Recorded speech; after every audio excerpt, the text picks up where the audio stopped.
Aku disiram air kotor oleh ibu mertua di peresmian hotel mewah. Dibilang tak pantas berada di sana. Kubuat ia syok saat tahu aku pemilik hotel tersebut hingga bersujud meminta maaf.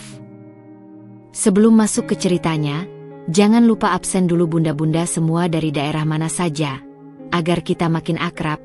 Dan bagi bunda yang belum subscriber, jangan lupa untuk klik tombol subscriber agar tidak ketinggalan kisah menarik selanjutnya.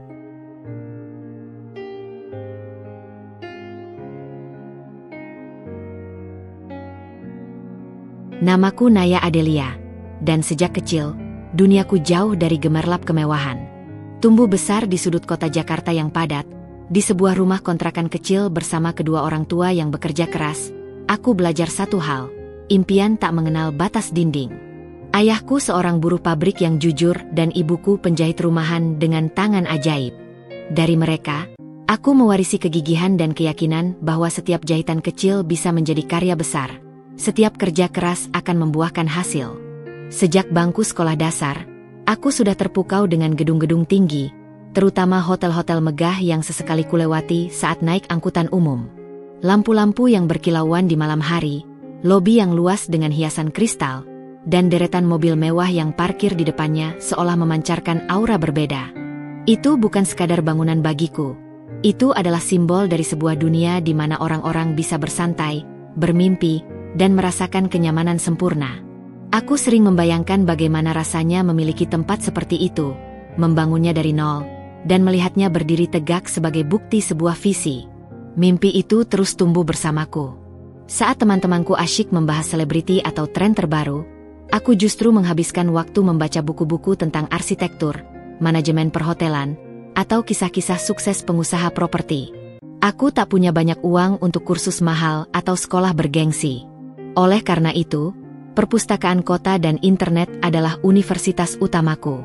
Setiap rupiah yang kudapat dari kerja sambilan sepulang sekolah, mulai dari melipat brosur hingga menjadi asisten penjaga toko, selalu kusisihkan. Bukan untuk membeli pakaian baru atau gawai terkini, melainkan untuk membeli buku bekas tentang bisnis atau sesekali membayar akses internet di warnet untuk riset. Orang tuaku, meski awalnya sedikit khawatir dengan obsesiku, selalu mendukung. Asal kamu bahagia, nak, dan tidak merugikan orang lain, kata ibu sambil tersenyum hangat. Ayah hanya mengangguk. Namun tatapan bangganya tak bisa disembunyikan setiap kali melihatku tekun belajar. Mereka mungkin tak sepenuhnya memahami ambisiku untuk membangun hotel, sebuah impian yang terdengar begitu jauh dari realitas kami, namun mereka percaya pada semangatku. Setelah lulus kuliah dengan beasiswa, aku langsung terjun ke dunia kerja, mengambil pekerjaan apa saja yang bisa memberikan pengalaman di bidang properti atau manajemen. Aku pernah menjadi staf front office di sebuah hotel melati, belajar langsung bagaimana operasional harian berjalan. Aku pernah magang di agen properti kecil, memahami seluk-beluk jual beli tanah dan bangunan. Aku menyerap semua informasi, setiap detail, seolah sedang menyusun kepingan puzzle besar. Mimpiku bukan hanya tentang kemewahan, tapi tentang menciptakan ruang. Ruang di mana setiap orang, dari latar belakang apapun, bisa merasa diterima dan nyaman. Ruang yang dibangun dengan integritas dan pelayanan terbaik. Aku tahu, jalan menuju mimpi itu akan sangat panjang dan berliku, penuh rintangan dan mungkin cemoohan. Tapi di dalam diriku, api tekad itu sudah menyala, siap membakar setiap keraguan. Aku Naya, dan ini adalah awal dari kisah tentang sebuah mimpi yang berani, yang dibangun dari keterbatasan, dan kelak akan mengguncang dunia kecilku. Dunia Naya yang dipenuhi mimpi dan perjuangan keras, secara tak terduga bertemu dengan dunia Arya Bagaskara yang serba mapan dan berkilauan. Pertemuan kami terjadi di sebuah seminar kewirausahaan yang diselenggarakan oleh sebuah lembaga keuangan terkemuka. Aku datang ke sana dengan satu tujuan murni, menyerap ilmu sebanyak-banyaknya, membangun koneksi, dan mencari inspirasi untuk mengembangkan startup properti kecil-kecilanku yang saat itu masih berupa embrio ide.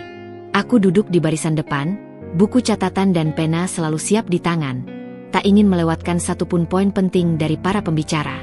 Arya, di sisi lain, hadir dengan motivasi yang jauh berbeda. Ia datang karena diwajibkan oleh ayahnya, Pak Wisnu, seorang pengusaha kontraktor ternama yang ingin putranya belajar dari bawah dan memperluas jaringan, Meski Arya sendiri sudah menduduki posisi strategis sebagai manajer di salah satu bank swasta terbesar di Jakarta. Aku melihatnya duduk di barisan tengah, sesekali melirik jam tangan mewahnya, seolah kehadirannya di sana adalah sebuah kewajiban yang membosankan. Kami bertemu secara tidak sengaja saat sesi networking setelah makan siang.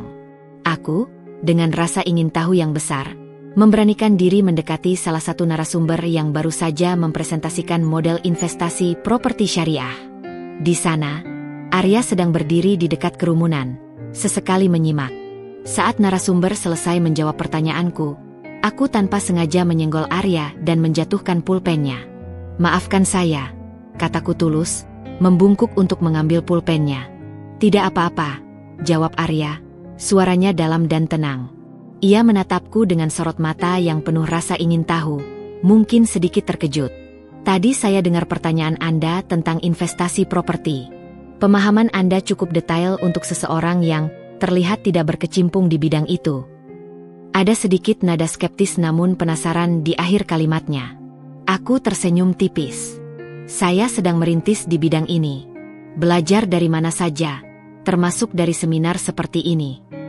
Aku memperkenalkan diri sebagai Naya, tanpa embel-embel jabatan atau latar belakang mewah. Arya mengangguk, lalu memperkenalkan dirinya. Sejak saat itu, percakapan kami mengalir dengan lancar, melampaui basa-basi biasa.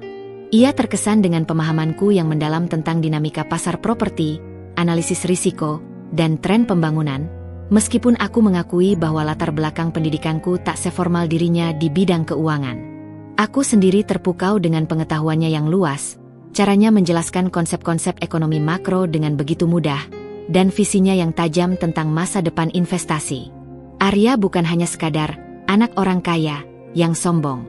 Ia cerdas, berwawasan luas, dan memiliki pola pikir yang logis. Hubungan kami berkembang dengan cepat, dari obrolan serius seputar bisnis hingga obrolan ringan tentang hobi dan impian. Arya, yang selama ini terbiasa dikelilingi oleh perempuan-perempuan dari kalangan sosialita yang seringkali lebih fokus pada penampilan dan gaya hidup, menemukan sesuatu yang sangat berbeda dalam diriku. Ia menyukai ambisiku yang membara, semangat pantang menyerahku, dan caraku melihat dunia yang penuh tantangan sebagai peluang, bukan sekadar ladang kemewahan. Ia adalah pendengar yang sabar saat aku bercerita tentang rencana bisnisku yang masih sebatas sketsa di atas kertas.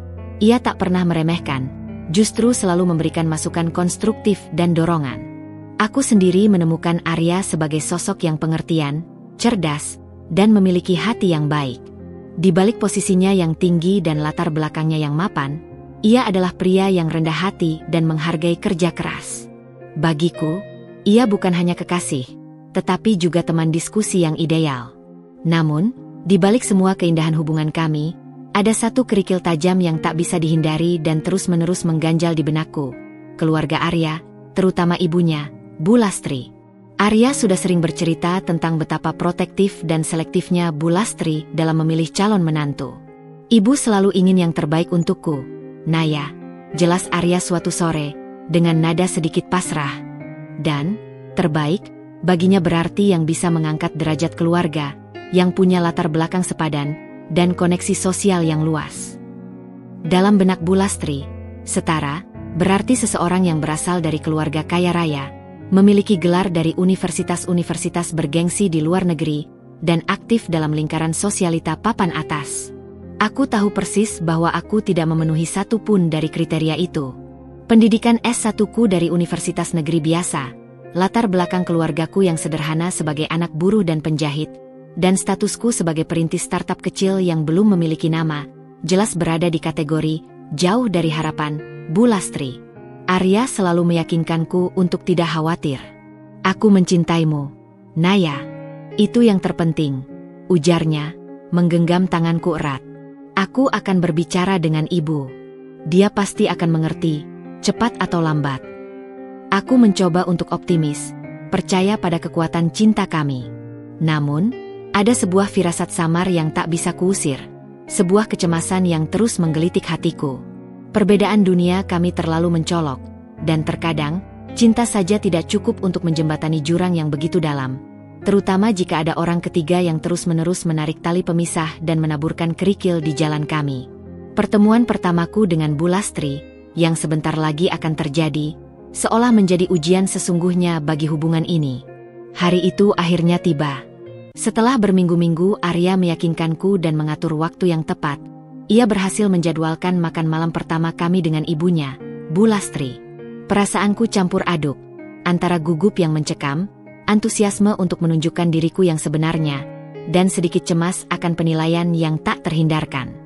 Aku sudah mempersiapkan diri sebaik mungkin, memilih gaun midi berwarna navy yang sederhana namun sopan, dengan potongan yang anggun, dan berlatih senyum terbaikku di depan cermin.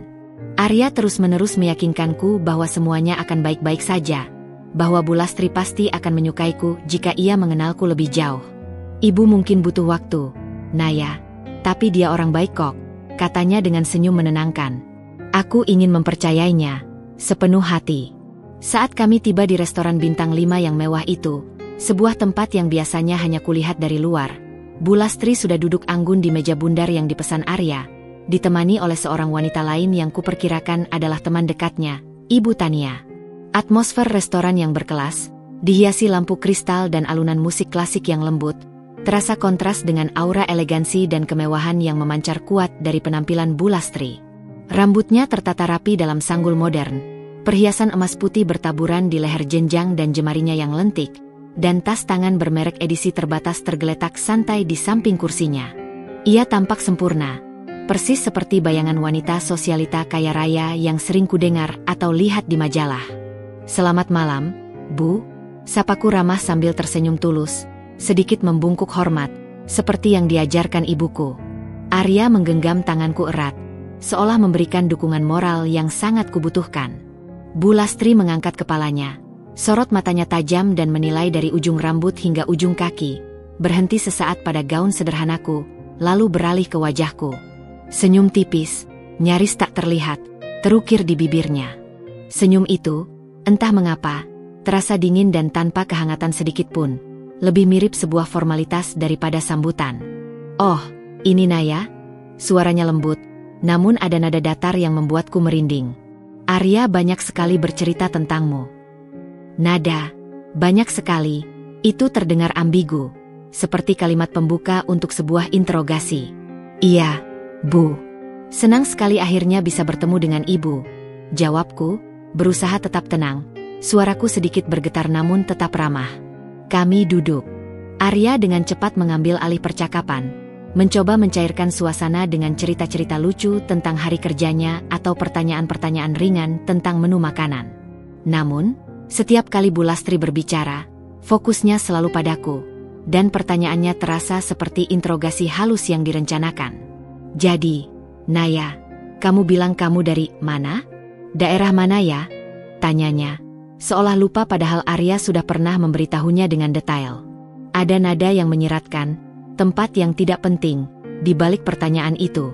Aku menjelaskan asalku dari sebuah kawasan sederhana di Jakarta Timur, tempat orang tuaku masih tinggal. "Oh, begitu," gumamnya, tangannya memegang garpu perak dengan sangat elegan. "Lalu, pekerjaanmu sekarang apa?" "Arya bilang kamu punya bisnis, startup." Ada penekanan sangat jelas pada kata startup yang seolah meremehkan, seolah itu adalah sebuah permainan anak-anak. Aku menjelaskan tentang startup propertiku, tentang visiku membangun hunian terjangkau namun berkualitas dengan desain modern, dan bagaimana aku memulai semuanya dari nol, berbekal tabungan pribadi dan pinjaman mikro. Aku berusaha berbicara dengan penuh semangat dan keyakinan, berharap ia melihat kegigihan dan dedikasiku. Aku menceritakan bagaimana aku rela menyisihkan setiap rupiah, tidur larut malam merancang denah, dan bertemu dengan kontraktor kecil di pelosok kota. Tapi reaksi Bu Lastri jauh dari yang kuharapkan. Ia hanya mengangguk-angguk kecil, senyum tipisnya tetap terpampang di wajah, namun matanya sama sekali tidak menyeratkan ketertarikan apalagi kekaguman. "Oh, begitu. Properti ya. Itu kan bidang yang cukup kompetitif ya. Apalagi kalau skalanya masih kecil dan belum punya nama besar," katanya dengan nada halus, namun kata-katanya menusuk langsung ke ulu hati. Ia seolah sengaja menekankan frasa, skala kecil, itu, membandingkannya tanpa suara dengan kerajaan bisnis kontraktor suaminya yang sudah berdiri puluhan tahun. Ibu Tania, temannya, berusaha menimpali, mungkin merasa tak enak melihat suasana yang dingin. Tapi Naya kelihatan bersemangat sekali loh. Bu Lastri, pasti bisa sukses nanti. Bu Lastri hanya tertawa kecil yang terdengar sumbang. Semangat memang penting, Tania.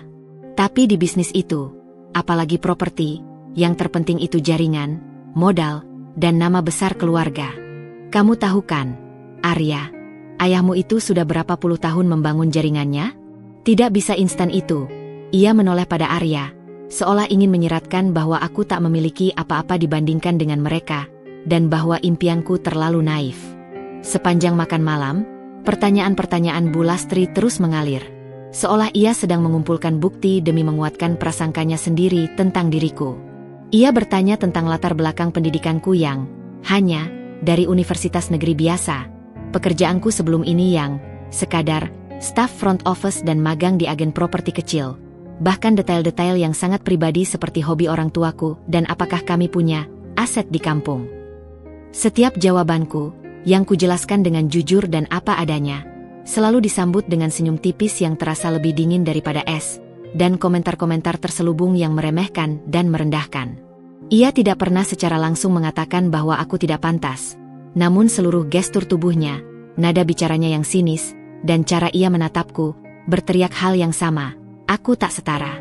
Aku berusaha keras mempertahankan senyum di wajahku, namun di dalam hati, ada gumpalan kekecewaan yang kian membesar, bercampur dengan sedikit rasa marah yang mulai tumbuh. Arya berkali-kali mencoba mengalihkan pembicaraan atau membela diriku dengan mengatakan bahwa ia mencintaiku apa adanya. Tapi Bu Lastri selalu berhasil membawa percakapan kembali ke titik yang sama, perbedaan, kelas, dan derajat antara aku dan keluarganya yang terpandang. Malam itu, aku pulang dengan perasaan hampa dan letih. Kata-kata Bu Lastri memang lembut dan senyumnya pun manis di permukaan. Namun semuanya berbalut dengan ketus dan cibiran halus yang sangat jelas kurasakan. Aku menyadari bahwa ini bukan hanya sekadar pertemuan biasa, melainkan sebuah pernyataan yang tegas. Sebuah pernyataan tak terucap bahwa di mata Bu Lastri, aku hanyalah seorang wanita biasa yang berani bermimpi terlalu tinggi dan tak akan pernah pantas masuk ke dalam lingkaran dunianya yang megah. Dan itu adalah sebuah pil pahit yang harus kutelan. Meskipun pertemuan pertama dengan Bu Lastri menyisakan luka dan kekecewaan yang dalam, cinta Arya padaku tak surut sedikit pun. Justru, ia semakin gencar meyakinkanku bahwa penilaian ibunya tidaklah penting dan itu hanya soal waktu. Naya, ibu memang keras kepala, tapi dia akan melihat siapa dirimu sebenarnya nanti. Dia akan lihat ketulusan hatimu. Yang penting kita saling mencintai dan yakin, kan? Ucapnya suatu malam, suaranya dipenuhi ketulusan yang menenangkan. Aku mencoba percaya pada setiap katanya. Arya adalah duniaku, tempatku bernaung, dan di sisinya, aku merasa kuat, seolah bisa menghadapi badai apapun. Beberapa bulan setelah pertemuan yang dingin dan penuh formalitas itu, Arya melamarku. Sebuah lamaran sederhana, tanpa kilauan berlian atau pesta mewah, hanya di sebuah kafe kecil yang nyaman, tempat kami sering menghabiskan waktu bersama. Ia berlutut di hadapanku, dengan cincin perak sederhana namun penuh makna, dan mengucapkan janji-janji yang menyentuh hati. Aku menerima dengan linangan air mata haru. Namun, kebahagiaan kami sebagai pasangan yang akan segera menikah, segera diuji oleh reaksi Bu Lastri yang tak terduga, atau mungkin justru sesuai dugaanku, atau bahkan lebih buruk dari yang kubayangkan. Ketika Arya mengumumkan rencana pernikahan kami kepada orang tuanya, reaksi Bu Lastri bukanlah ledakan amarah yang meledak-ledak. Sebaliknya, ia menunjukkan dingin yang menusuk dan penolakan terselubung yang jauh lebih sulit dihadapi. Ia tak menolak secara gamblang, tak ada kata, tidak setuju, yang keluar dari bibirnya. Namun ia mulai melancarkan serangkaian, saran, dan pertimbangan, yang jelas menunjukkan ketidaksetujuannya secara halus, namun tajam. Arya, apakah kamu sudah memikirkan ini matang-matang? Tanyanya dengan nada prihatin yang palsu, seolah ia benar-benar khawatir. Pernikahan itu bukan hanya tentang cinta saja. Nak, ada dua keluarga besar yang akan menyatu. Bagaimana nanti dengan koneksi bisnis ayahmu? Mitra-mitra kita yang terhormat? Bagaimana dengan reputasi keluarga kita di mata masyarakat luas? Ia terus-menerus menekankan perbedaan latar belakang kami, seolah itu adalah sebuah aib yang tak termaafkan. Kita ini kan keluarga terpandang, Arya. Nama baik adalah segalanya. Pernikahan itu acara besar. Nak, akan banyak tamu penting, kolega ayahmu dari perusahaan multinasional, dan relasi bisnis yang selama ini kita jalin. Apa kata mereka nanti jika menantuku, maafkan ibu, tidak dari kalangan yang setara? Kata, tidak setara, itu meluncur begitu saja dari bibirnya, tanpa sungkan, seolah itu adalah fakta tak terbantahkan yang harus kuterima. Ia bahkan sempat menyarankan agar Arya mempertimbangkan kembali, mengatakan bahwa ada banyak gadis dari keluarga baik-baik, dengan latar belakang yang jauh lebih cocok, yang siap bersanding dengan putranya yang sempurna. Arya, dengan segala kesabarannya, mati-matian membela diriku. Ia menjelaskan bahwa aku adalah wanita cerdas, pekerja keras, dan memiliki ambisi yang sangat besar. Ia bahkan mencoba meyakinkan ibunya bahwa startup propertiku suatu hari nanti bisa berkembang pesat, menjadi sesuatu yang membanggakan. Namun, semua argumen Arya mental begitu saja di hadapan tembok keraguan dan prasangka Bu Lastri yang tebal. Ia seolah sudah menutup telinga dan hati. Proses persiapan pernikahan kami pun terasa berat dan dingin. Bu Lastri enggan terlibat secara aktif. Ia menyerahkan semua detail pada Arya dan aku, dengan dalih, sibuk sekali dengan urusan sosialita dan arisan. Bahkan saat kami mengajaknya memilih vendor catering, mencoba gaun pengantin di butik terkemuka, atau mendiskusikan konsep dekorasi, ia selalu punya alasan untuk menolak, atau jika ia hadir, kehadirannya hanya diwarnai ekspresi tidak antusias. Ia akan melihat dengan tatapan kosong atau melontarkan komentar sinis seperti, "Ini terlalu sederhana, bukankah begitu, Arya?" Atau, "Apa tidak bisa lebih mewah lagi?"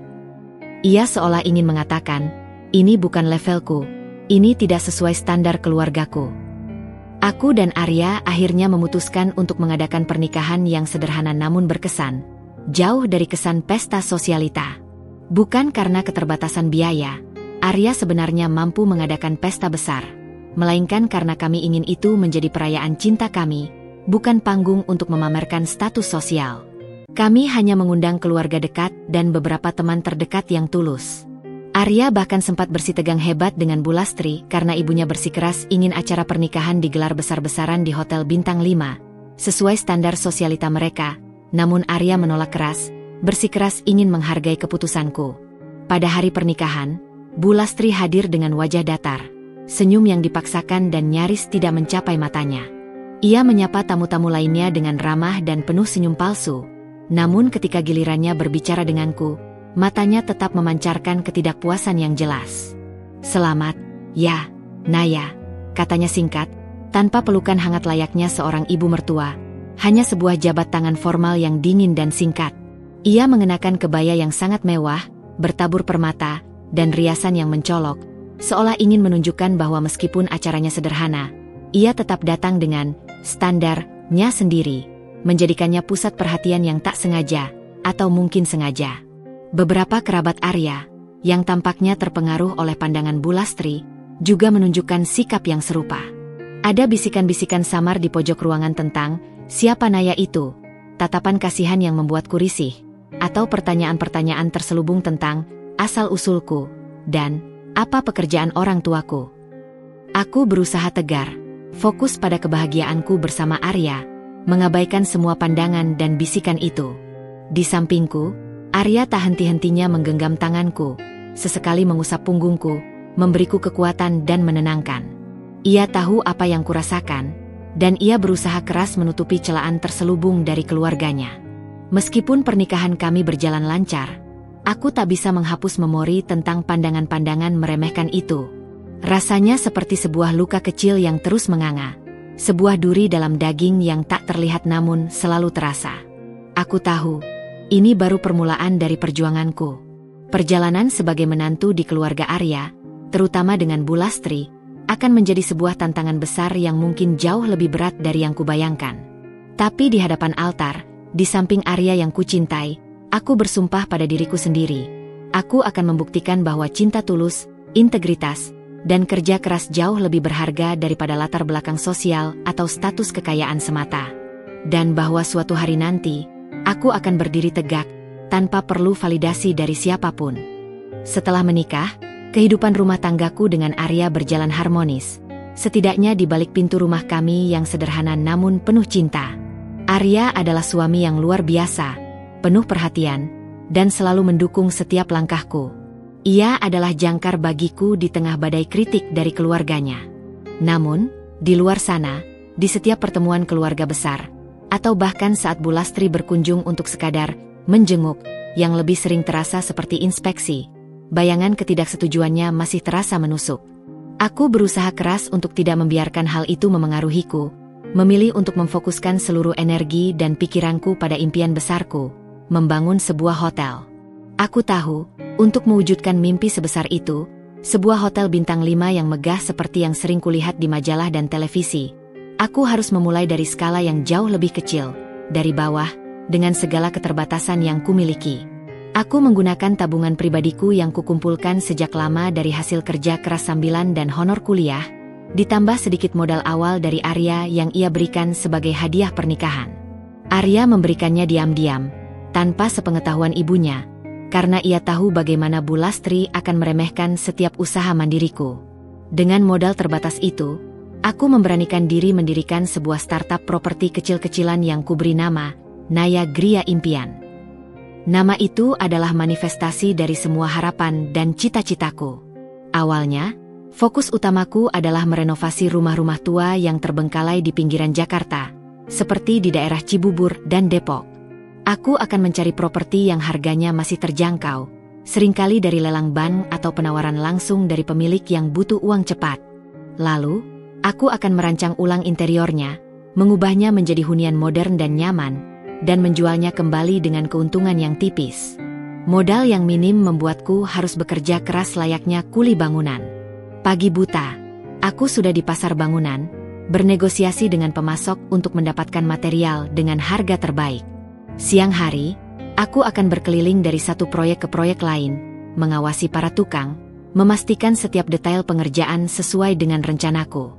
Tanganku sering lecet, bajuku belepotan cat dan debu semen, dan wajahku selalu kusam karena terpaan matahari dan asap jalanan.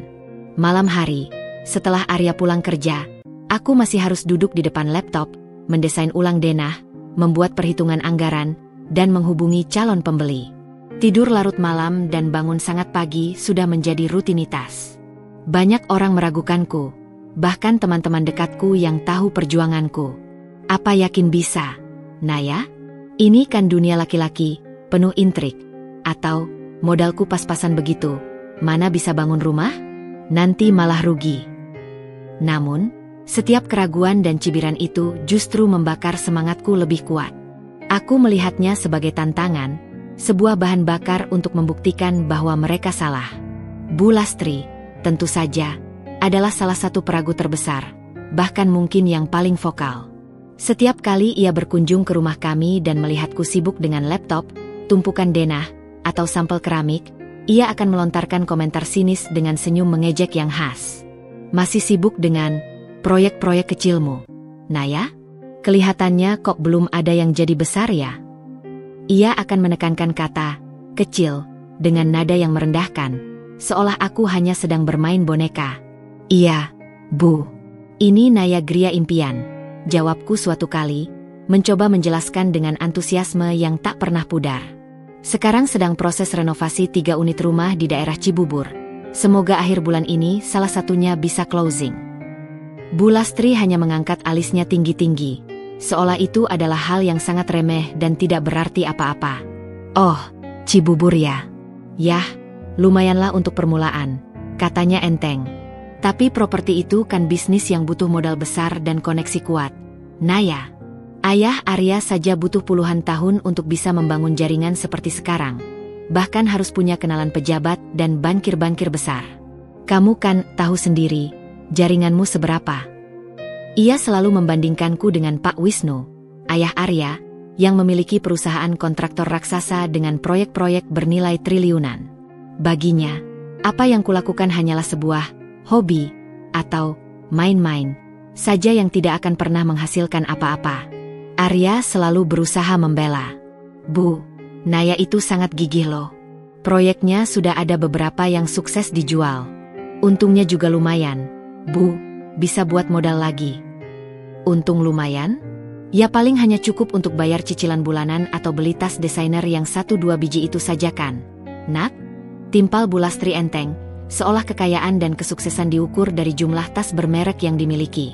Ia kemudian akan beralih membahas proyek-proyek besar suaminya, investasi properti mereka di luar negeri, atau acara sosialita yang baru saja ia hadiri, seolah ingin aku merasa kecil dan minder, bahwa duniaku tak ada apa-apanya dibandingkan dunianya.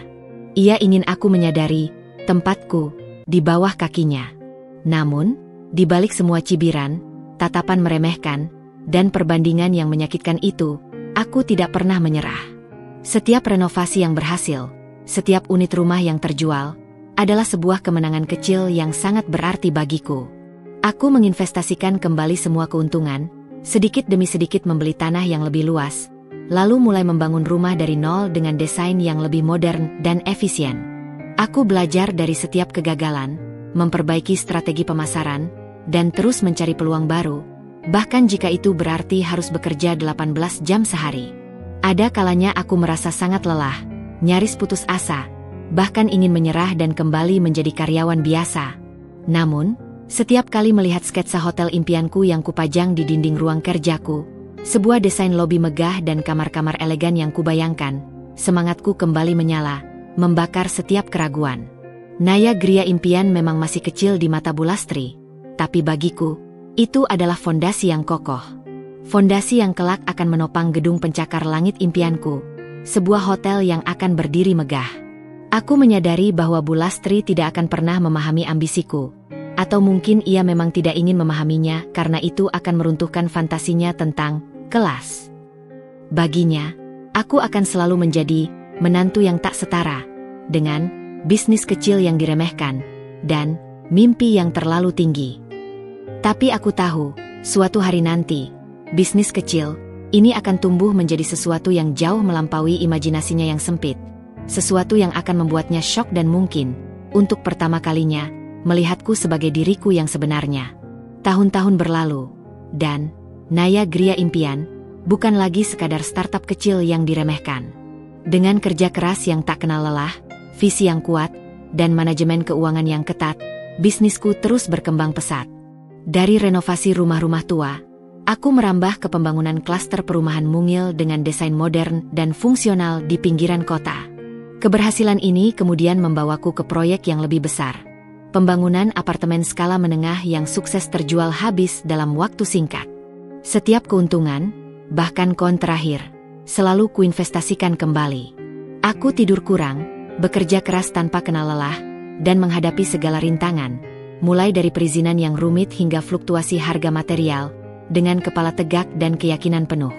Arya, yang melihat langsung setiap tetes keringat dan perjuanganku, adalah pendukung terbesarku.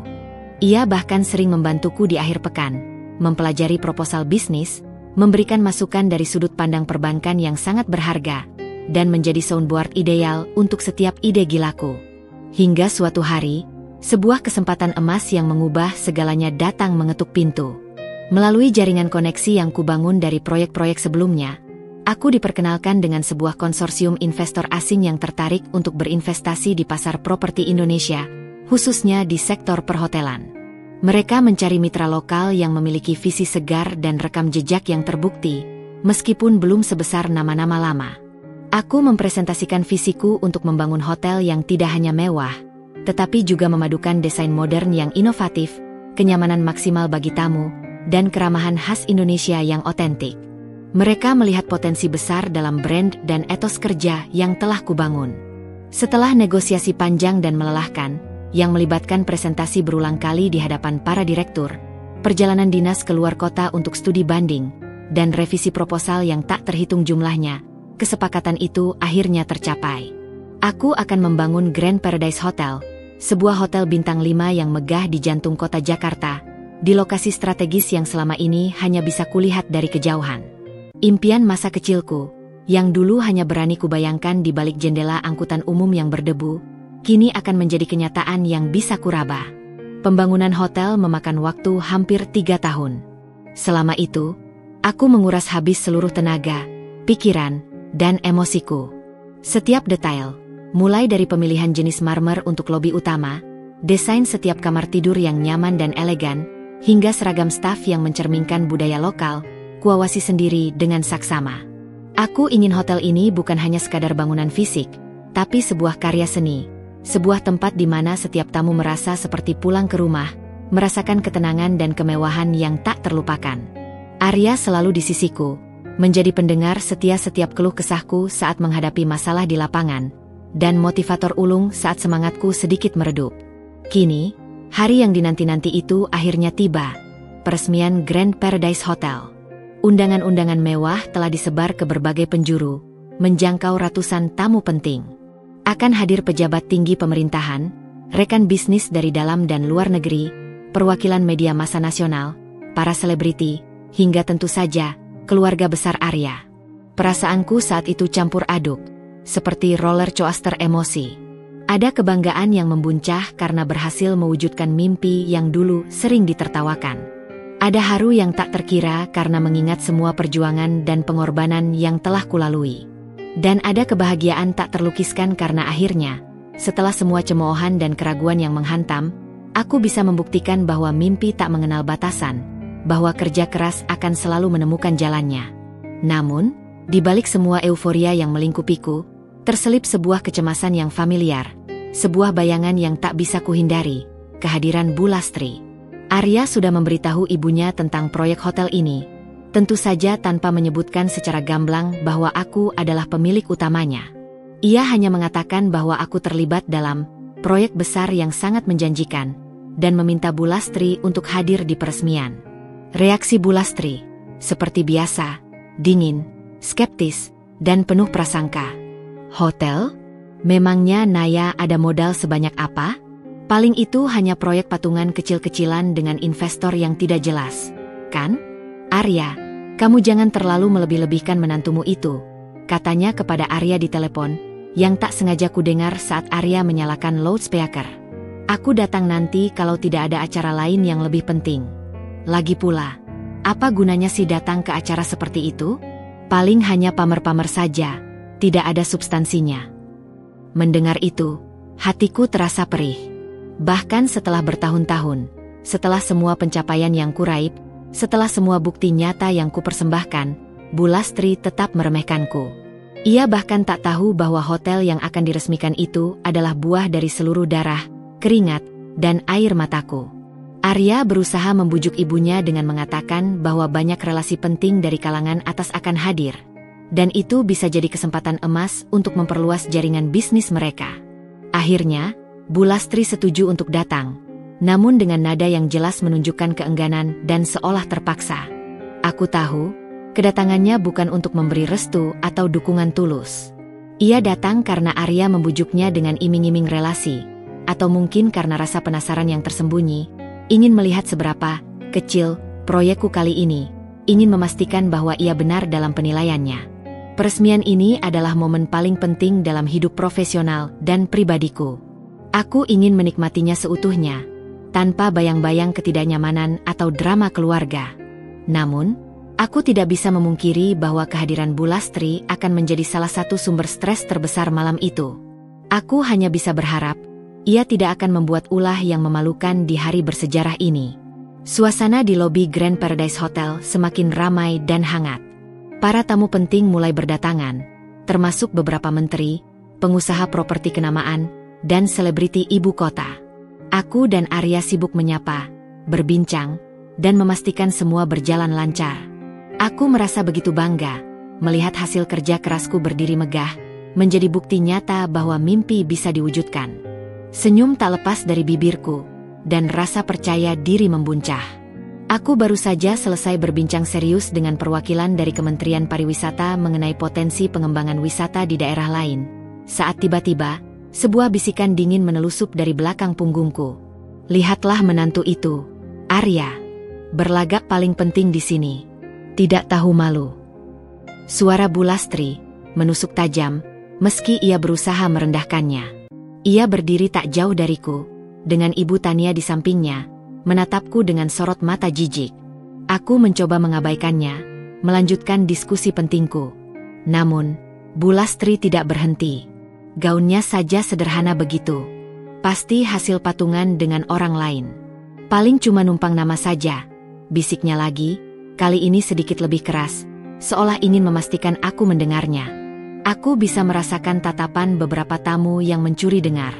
Sebuah desiran kemarahan mulai menjalar dalam diriku, namun aku berusaha keras menahannya. Aku tidak ingin membuat kegaduhan di hari penting ini. Ketika percakapanku dengan perwakilan kementerian selesai, aku berbalik, hendak mencari Arya. Saat itulah kejadian itu terjadi. Aku melangkah melewati celah sempit di antara kerumunan tamu dan meja prasmanan. Tiba-tiba, dari arah belakang, kudengar suara decitan ember yang diseret di lantai marmer. Belum sempat aku bereaksi atau menoleh, kurasakan sebuah hantaman keras di punggungku, disusul guyuran air yang dingin dan berbau amis menyengat. Dalam sekejap, gaun emerald green anggunku yang tadi bersih dan indah, kini basah kuyup, berwarna kecoklatan dengan bercak-bercak hitam dari air kotor bekas pel lantai. Bau amis dan lumpur menyeruak, membuatku mual. Seketika, lobi yang riuh mendadak hening.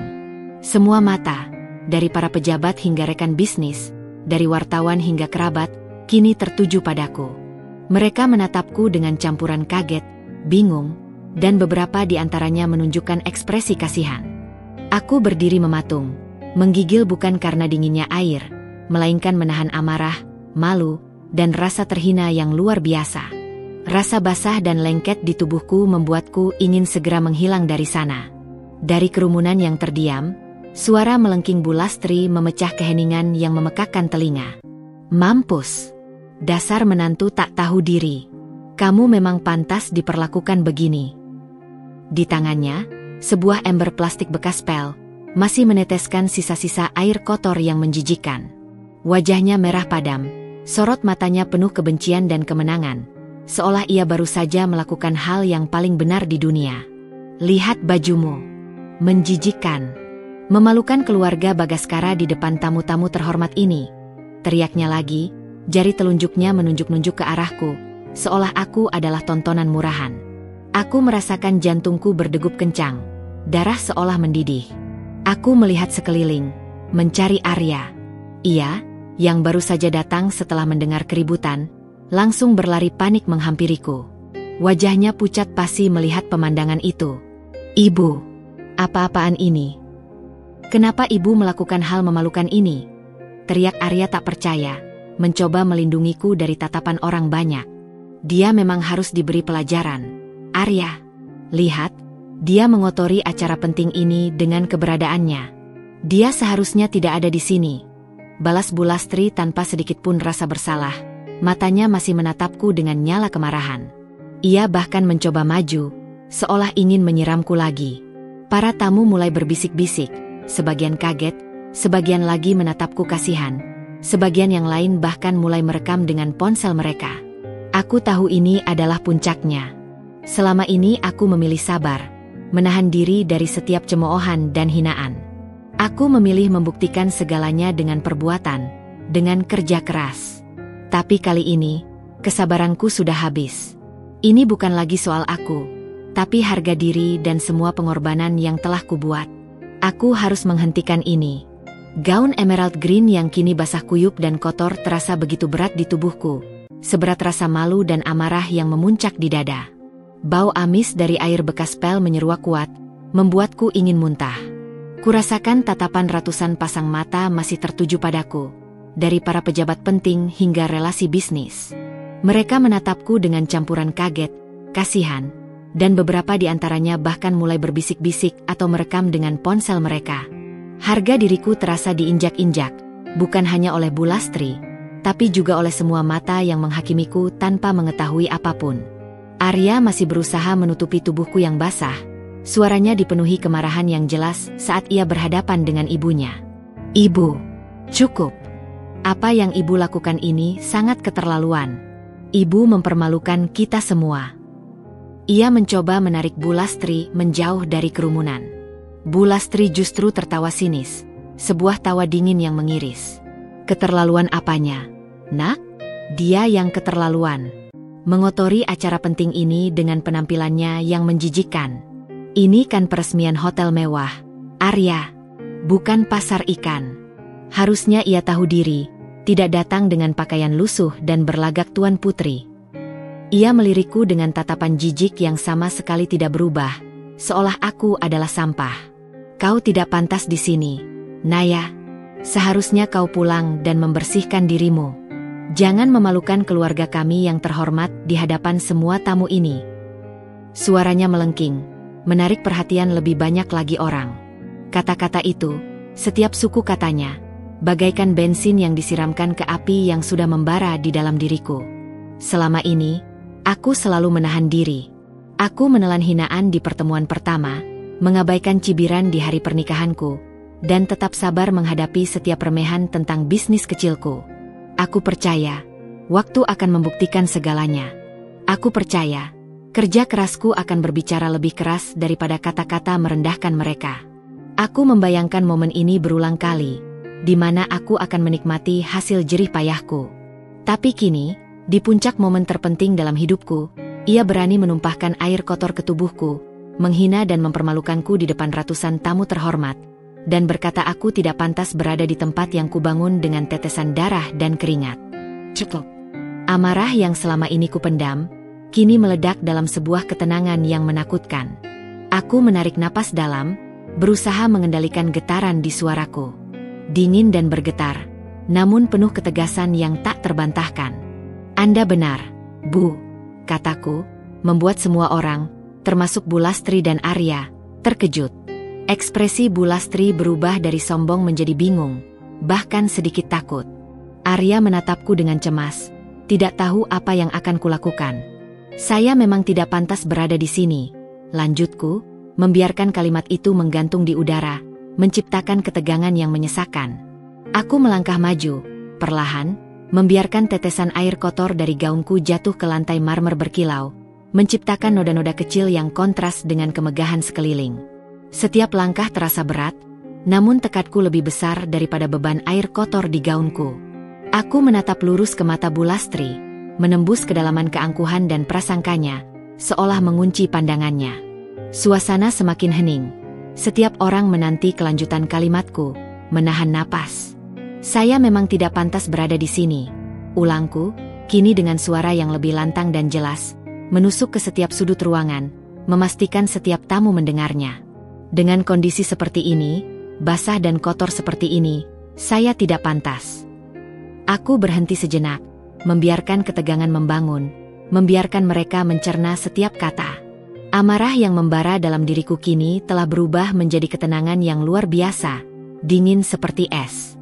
Aku sudah tidak peduli lagi dengan rasa malu, yang ada hanya keinginan untuk mengakhiri drama ini dengan cara yang tak akan pernah mereka lupakan, cara yang akan menempatkan segala sesuatu pada tempatnya. Arya meraih lenganku, mencoba menahanku.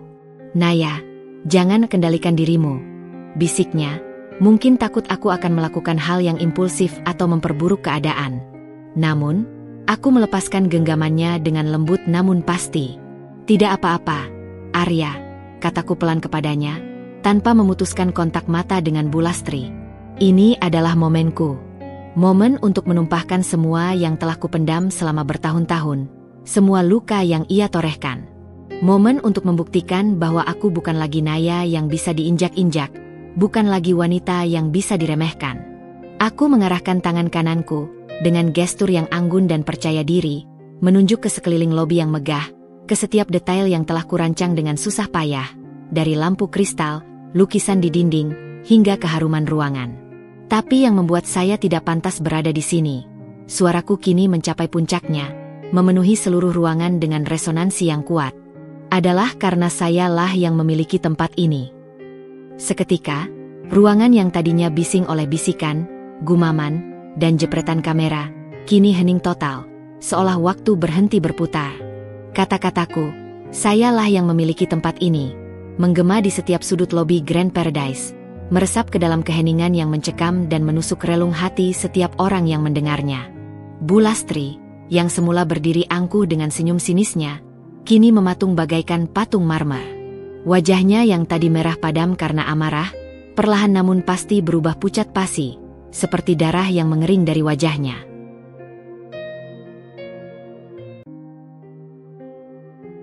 Mata tajamnya membelalak tak percaya, seolah baru saja mendengar bahasa asing yang tak pernah ia kenal. Sebuah kebenaran yang tak pernah terbayangkan dalam skenario terburuknya. Bibirnya bergetar hebat, berusaha mengucapkan sesuatu.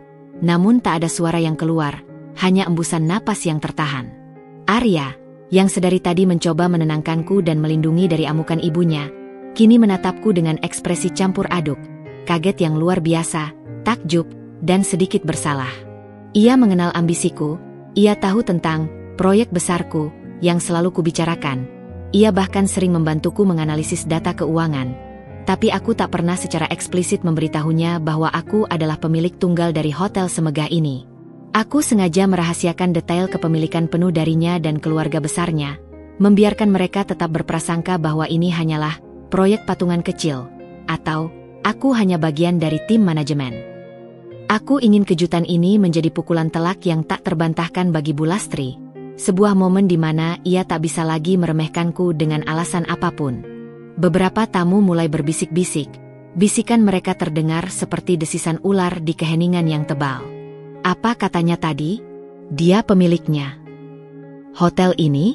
Grand Paradise? Serius? Ada yang buru-buru mengeluarkan ponsel mereka lagi, bukan lagi untuk mengambil gambarku yang basah dan dipermalukan, melainkan untuk mencari informasi di internet, ingin memverifikasi kebenaran ucapanku. Beberapa rekan bisnisku yang sudah tahu tentang kepemilikanku, kini tersenyum tipis penuh kebanggaan, mengangguk-angguk kecil seolah berkata, "Lihat kan, kami tahu dia bisa." Mereka tahu betapa kerasnya aku bekerja untuk sampai pada titik ini, betapa banyak rintangan yang kulalui. Aku menatap Bu Lastri lekat-lekat, membiarkan pengakuanku meresap perlahan ke dalam setiap sel tubuhnya, membiarkannya merasakan efek dari kebenaran itu.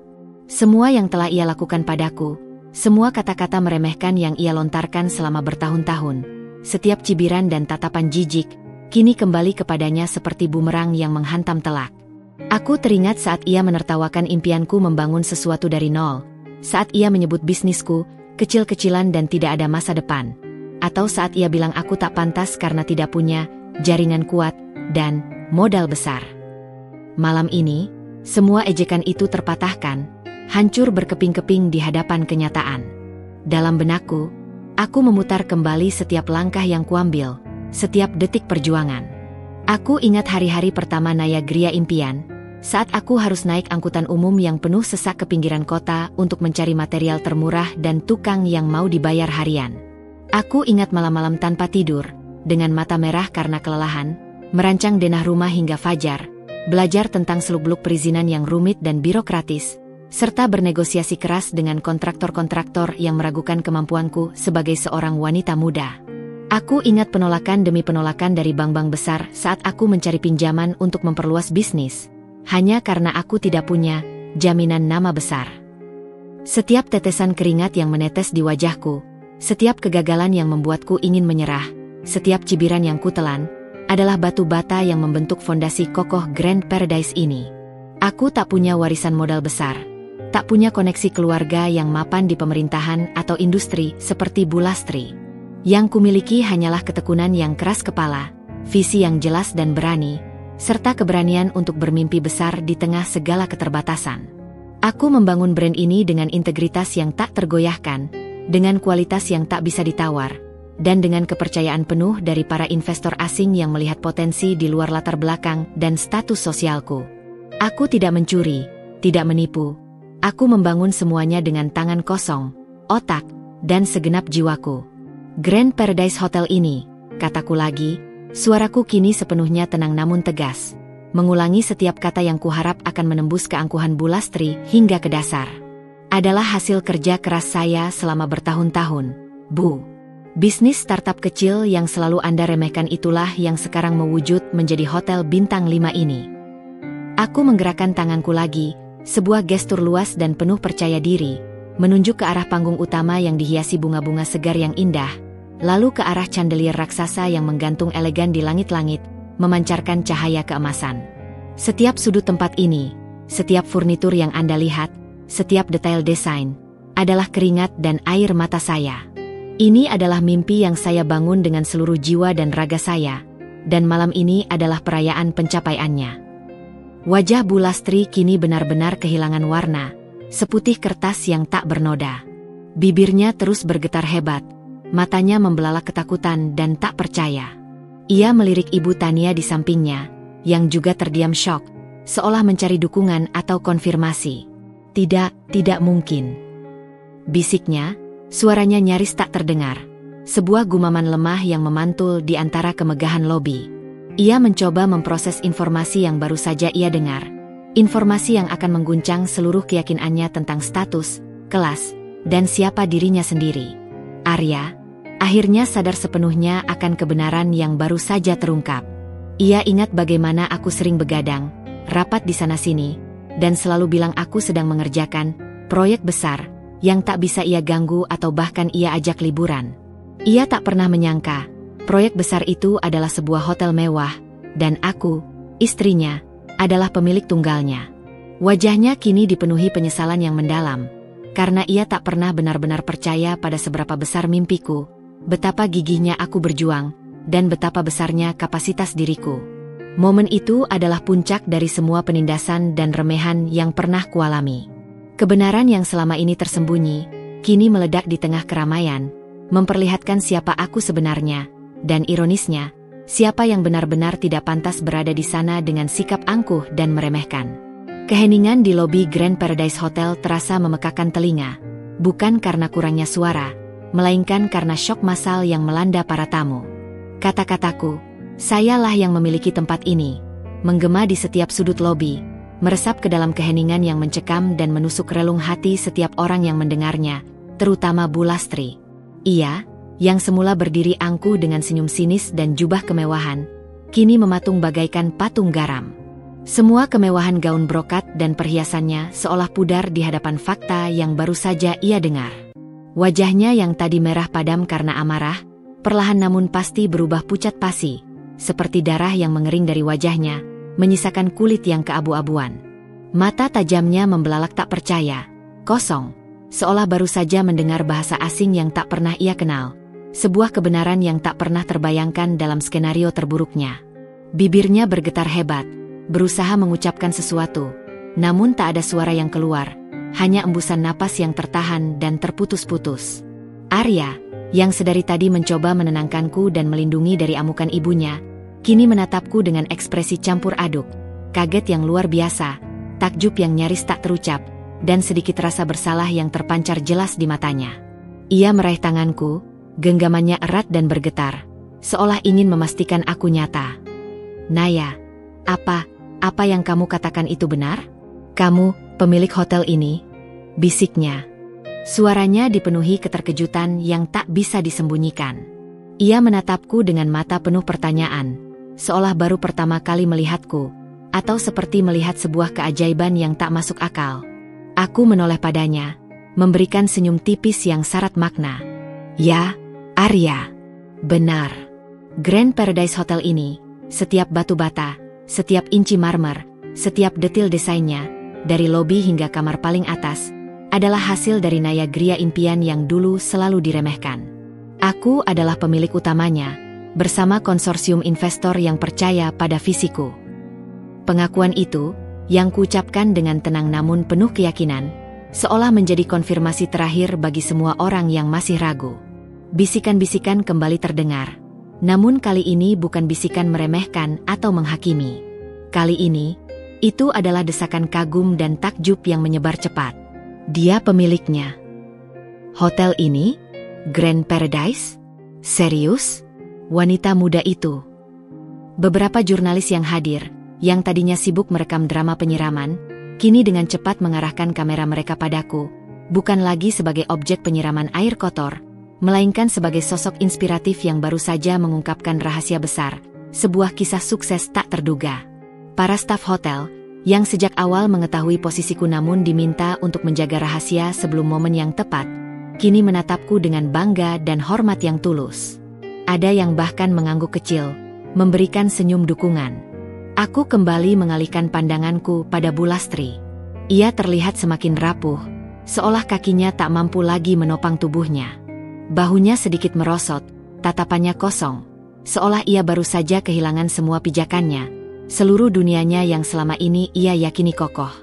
Wanita yang selalu memandangku rendah, yang menganggapku tidak selevel dengannya, yang merasa derajatnya lebih tinggi karena kekayaan dan nama keluarganya, kini dihadapkan pada kenyataan pahit bahwa menantu biasa yang ia remehkan adalah pemilik dari sebuah hotel mewah tempat ia berdiri.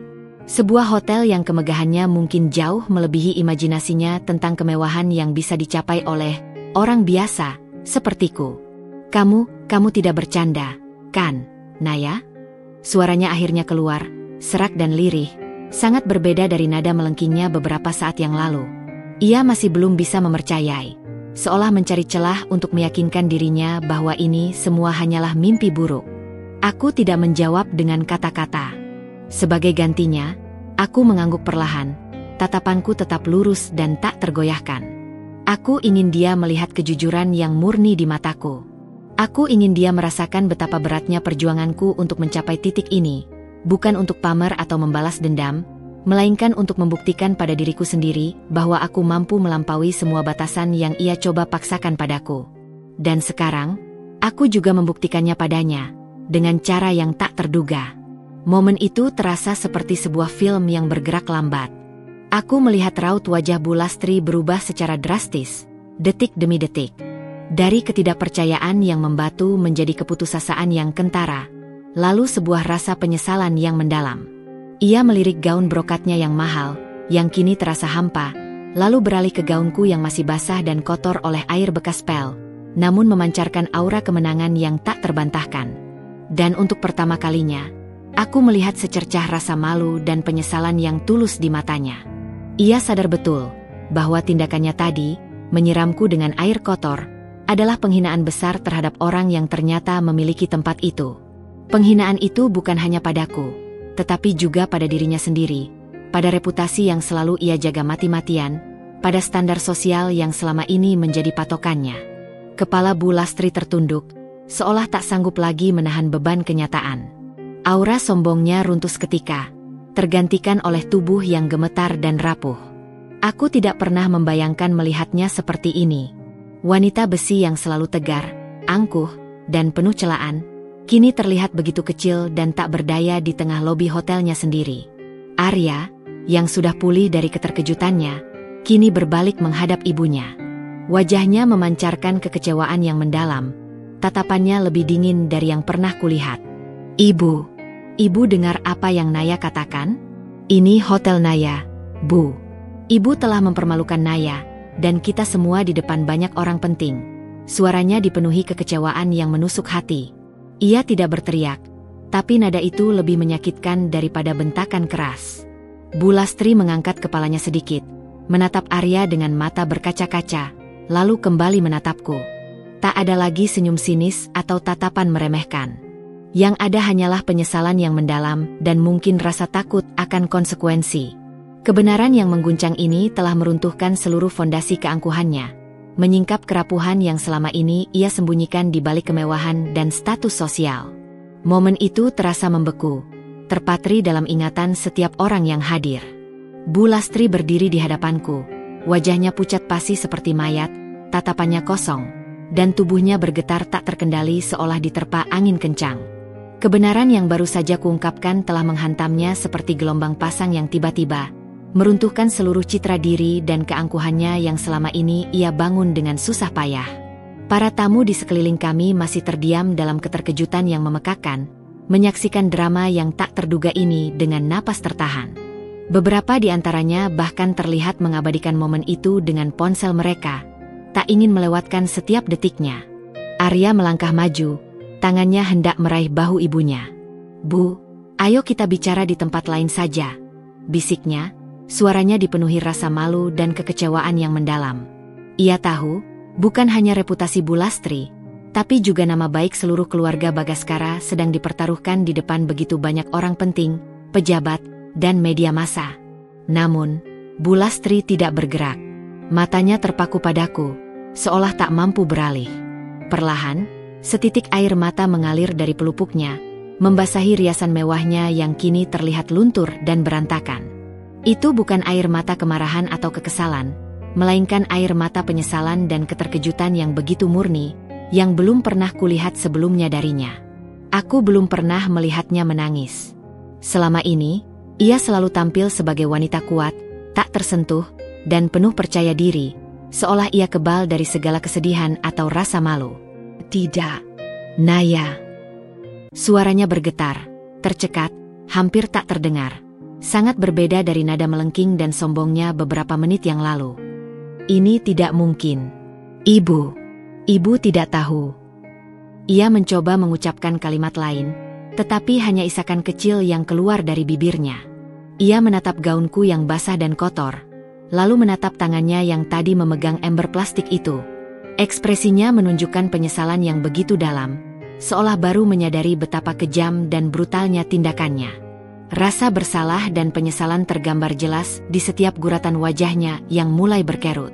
Secara perlahan, kakinya mulai melangkah mundur, tubuhnya sedikit membungkuk.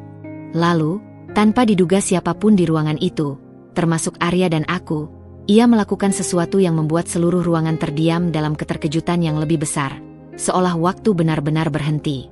Dengan suara isakan yang pecah, ia menjatuhkan tubuhnya ke lantai marmer yang dingin, licin, dan mengkilap. Bu Lastri bersimpuh, kedua lututnya menyentuh lantai di hadapanku, persis di tempat air kotor yang tadi ia siramkan masih sedikit menggenang dan berbau amis.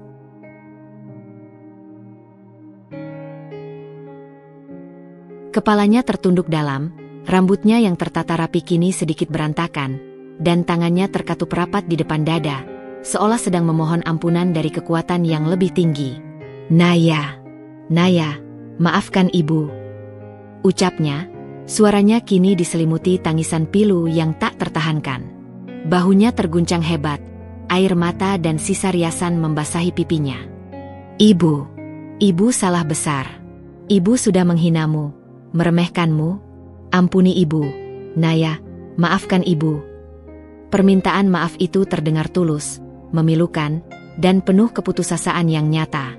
Wanita angkuh yang selama ini selalu memandangku rendah, yang menganggapku tidak setara dengannya, yang selalu mencoba menjatuhkanku dengan kata-kata dan perbuatan, kini bersujud di kakiku, di hadapan banyak pasang mata yang terkejut, para wartawan yang sibuk merekam setiap detik drama ini, dan kolega bisnis yang mengenal status sosialnya.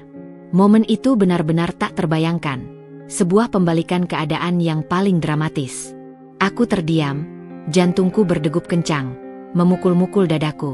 Ada campuran antara rasa terkejut yang masih membekas, sedikit puas karena kebenaran telah menang, dan juga rasa iba yang samar melihatnya serapu ini, kehilangan semua keangkuhannya dalam sekejap mata.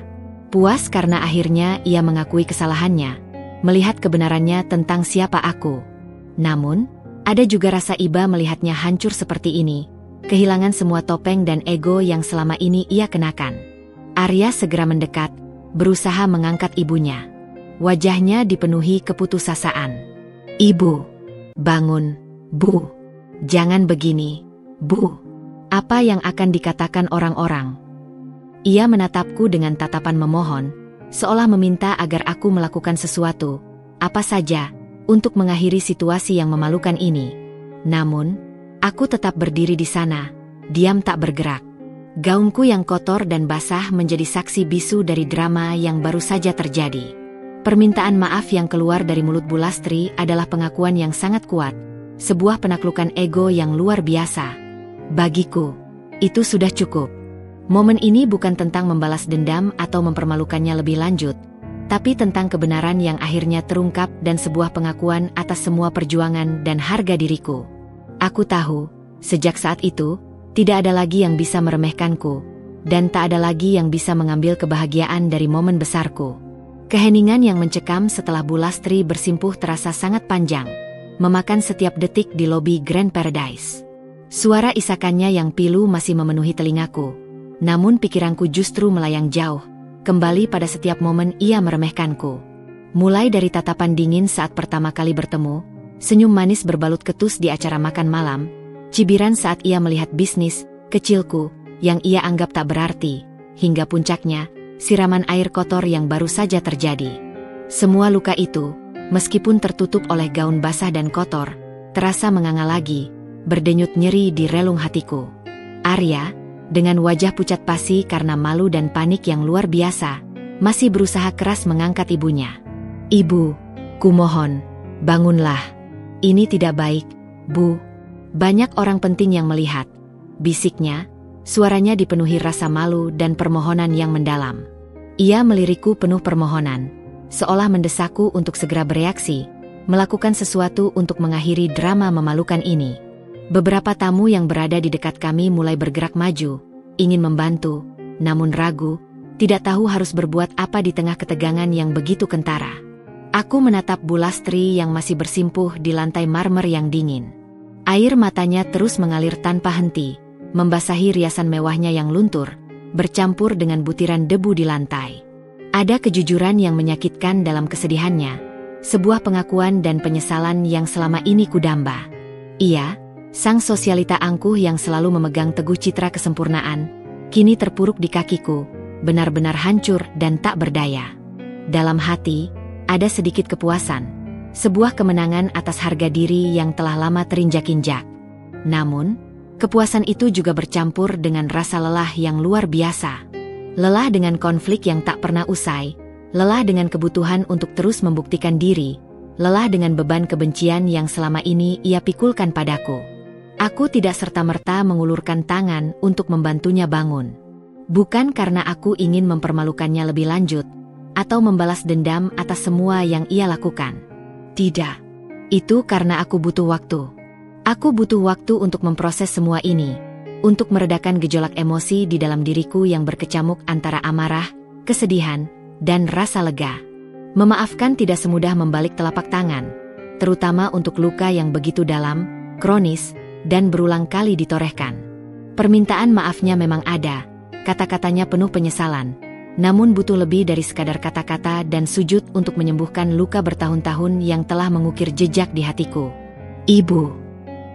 Suaraku akhirnya keluar, lembut namun tegas, penuh wibawa yang tak disangka. "Bangunlah, Bu. Ini bukan tempatnya untuk hal seperti ini." Aku tidak membantunya berdiri, aku tidak mengulurkan tangan. Aku hanya memberinya ruang untuk bangkit sendiri, sebagai simbol bahwa ia harus bertanggung jawab atas tindakannya dan berdiri di atas kakinya sendiri. Ini adalah bentuk hukuman tak terucap, sebuah pelajaran keras yang harus ia terima dan internalisasi. Arya segera membantu ibunya berdiri. Bu Lastri tampak goyah, tubuhnya gemetar, matanya merah dan bengkak. Ia tidak berani menatap mataku, hanya menunduk dalam-dalam, menghindari kontak mata. Wajahnya menunjukkan penyesalan yang mendalam, tidak ada lagi jejak keangkuhan atau kesombongan yang dulu selalu ia pamerkan. "Maafkan Ibu, Naya. Ibu benar-benar buta karena ego." Bisiknya lagi, suaranya parau karena menangis, diselingi isakan. "Ibu tidak tahu. Ibu tidak menyangka." Aku tidak membalas. Aku hanya menghela napas panjang, menatap sekeliling lobi yang kini kembali dipenuhi bisikan, namun dengan nada yang sangat berbeda. Bisikan kekaguman, bisikan simpati padaku, dan bisikan terkejut atas drama yang baru saja mereka saksikan. Para jurnalis masih sibuk mengambil gambar dan mencatat, dan aku tahu, kejadian ini akan menjadi berita utama di berbagai media besok pagi, bahkan mungkin menjadi viral di media sosial. Namaku akan dikenal bukan hanya sebagai pengusaha sukses, tapi juga sebagai sosok yang tegar menghadapi hinaan. Aku menoleh pada Arya, yang menatapku dengan tatapan penuh penyesalan dan cinta. "Arya, bisakah kamu membantuku ke kamar sebentar? Aku perlu membersihkan diri." Suaraku tenang, berhasil mengendalikan emosiku.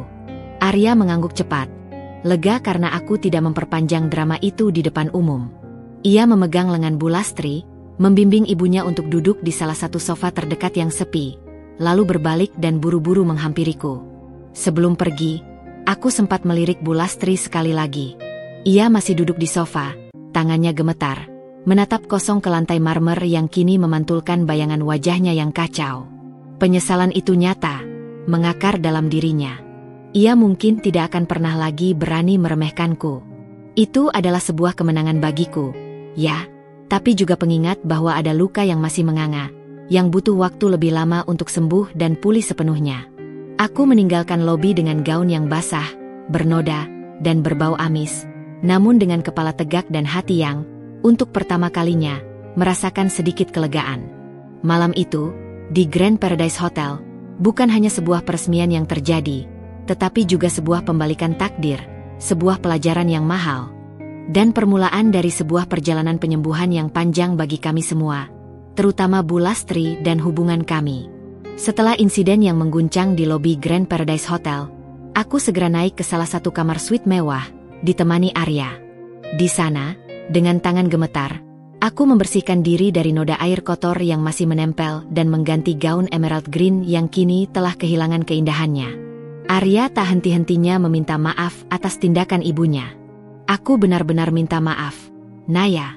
Aku tidak menyangka ibu akan sejauh itu. Aku tidak bisa membayangkan betapa malunya kamu, katanya, wajahnya masih memancarkan kekecewaan dan rasa bersalah yang mendalam. Aku mengangguk, meyakinkannya bahwa ini bukan salahnya. Bukan salahmu, Arya. Ini masalah antara aku dan ibumu, yang sudah terakumulasi sejak lama, jawabku pelan, sambil memandang pantulan diriku yang baru saja melewati badai emosi. Kejadian dramatis itu dengan cepat menjadi buah bibir di acara peresmian. Berita tentang drama menantu dan mertua di peresmian hotel mewah dengan cepat menyebar dan viral di berbagai platform media sosial. Keesokan harinya, namaku terpampang di berbagai media massa nasional, bukan hanya sebagai pemilik Grand Paradise Hotel, tetapi juga sebagai wanita yang menghadapi penghinaan memalukan dengan kepala tegak. Pujian dan simpati mengalir deras dari publik, yang melihatku sebagai sosok inspiratif. Namun aku tahu, di balik semua apresiasi itu, ada pekerjaan rumah besar yang menanti di depan mata, rekonsiliasi yang sesungguhnya dengan Bu Lastri. Beberapa hari setelah peresmian, Arya mencoba menjembatani pertemuan antara aku dan ibunya. Bu Lastri meneleponku langsung, untuk pertama kalinya sejak insiden itu. Suaranya masih parau dan terdengar rapuh, jauh dari nada angkuh yang biasa. Tak ada lagi kesombongan atau ketus. Ia meminta maaf berkali-kali, kata-katanya penuh penyesalan yang mendalam, mengatakan betapa ia tidak akan pernah bisa memaafkan dirinya sendiri atas perbuatan memalukannya itu. Ia bahkan mengatakan betapa ia tidak bisa tidur nyenyak memikirkan betapa ia telah merusak momen terpenting dalam hidupku. Aku menyetujui pertemuan itu, bukan karena aku sudah sepenuhnya memaafkan, tapi karena aku tahu ini adalah langkah yang harus diambil demi ketenangan Arya dan demi kedamaian dalam keluarga. Luka memang masih menganga, namun aku memilih untuk mencoba menyembuhkannya. Kami bertemu di rumah Arya, tanpa kehadiran siapapun selain kami bertiga. Suasana sangat canggung dan tegang, terasa berat di udara. Bu Lastri, yang biasanya tampil begitu anggun dan berkuasa dengan riasan dan busana yang sempurna, kini tampak lesu, menunduk, dan wajahnya polos tanpa polesan make-up tebal. Ia terlihat rapuh. Naya, ibu tidak tahu harus berkata apa lagi, ujarnya, air mata kembali mengalir deras di pipinya, membasahi tangannya yang gemetar. Ibu sangat malu dan menyesal. Ibu sudah buta, Naya. Ibu terlalu sibuk dengan pandangan sosial, gengsi, dan obsesi terhadap status, sampai tidak melihat betapa berharga dan luar biasanya dirimu. Ibu meremehkanmu, menghinamu, bahkan di depan umum, padahal kamu adalah kebanggaan Arya. Ibu benar-benar merasa tidak pantas disebut mertua. Kata-katanya tulus, tidak ada lagi senyum sinis atau nada meremehkan. Aku bisa merasakan itu. Ia berbicara dari lubuk hati yang terdalam, sebuah pengakuan yang jujur. Namun, luka yang ia torehkan tidak bisa begitu saja hilang dalam sekejap. Aku mendengarkan semua penyesalannya, membiarkannya menumpahkan semua isi hatinya, semua beban yang ia pikul. Aku tahu ia sungguh-sungguh ingin memperbaiki keadaan. Bu, kataku lembut setelah ia selesai bicara, suaraku tetap tenang dan terkontrol. Saya tidak akan bohong. Apa yang ibu lakukan di hari peresmian itu sangat melukai saya. Bukan hanya rasa malu yang saya rasakan, tapi juga semua kenangan pahit saat ibu meremehkan saya selama ini, seolah saya tidak memiliki nilai. Aku menarik napas, mengatur emosi. Memaafkan tidak semudah itu, Bu. Saya butuh waktu, dan butuh proses untuk bisa benar-benar melupakan apa yang terjadi. Bu Lastri terdiam, kepalanya semakin menunduk dalam-dalam. Arya menatapku dengan cemas, khawatir aku akan memperkeruh suasana. Tapi, lanjutku, menghela napas, Saya juga tidak ingin ada permusuhan yang berkepanjangan, terutama demi Arya dan demi kedamaian dalam keluarga ini. Saya akan berusaha memaafkan ibu, seiring berjalannya waktu. Tapi, ibu juga harus mengerti, untuk membangun kembali kepercayaan itu, butuh proses yang panjang. Dan ibu harus membuktikan bahwa perubahan ini nyata, bukan hanya sesaat karena shock. Bu Lastri mengangkat kepalanya, matanya yang sembab berbinar tipis penuh harapan. Pasti, Naya. Ibu akan membuktikannya. Apapun, ibu akan lakukan. Ibu janji, ibu akan berubah. Ia bahkan mengulurkan tangannya, mencoba meraih tanganku, sebuah gestur yang tak pernah ia lakukan sebelumnya. Aku menerimanya, genggaman kami terasa canggung, namun itu adalah langkah pertama. Sejak hari itu, hubungan kami mulai masuk fase baru. Sebuah fase rekonsiliasi yang canggung dan penuh kehati-hatian. Bu Lastri tidak lagi memaksakan kehendak atau meremehkanku. Ia bahkan mulai sesekali menanyakan kabar bisnisku, meski masih dengan nada yang sedikit kaku, seolah ia masih belajar bagaimana berbicara denganku tanpa dominasi. Ia juga mulai menghormatiku di depan orang lain, mengakui pencapaianku, bahkan terkadang memujiku, meskipun aku tahu itu masih terasa aneh baginya dan mungkin juga bagiku. Proses ini memang tidak instan. Ada momen-momen di mana aku masih merasa canggung, atau kenangan pahit itu kembali muncul seperti bayangan. Namun, aku memilih untuk melihat ke depan. Aku tahu, ini adalah awal yang baru, bukan hanya untuk hubunganku dengan Bu Lastri, tetapi juga untuk diriku sendiri. Sebuah pelajaran berharga tentang kekuatan pengampunan dan pentingnya menghargai setiap individu, terlepas dari latar belakangnya. Sejak insiden peresmian yang dramatis dan rekonsiliasi yang canggung itu, dinamika dalam keluarga Bagaskara perlahan tapi pasti berubah. Hubunganku dengan Bu Lastri memang tidak serta-merta menjadi akrab seperti ikatan ibu dan anak kandung yang tanpa batas. Namun ada perubahan signifikan yang tak bisa disangkal. Ia tak lagi meremehkanku di depan umum, bahkan di hadapan para sosialitanya yang selama ini menjadi lingkaran utamanya.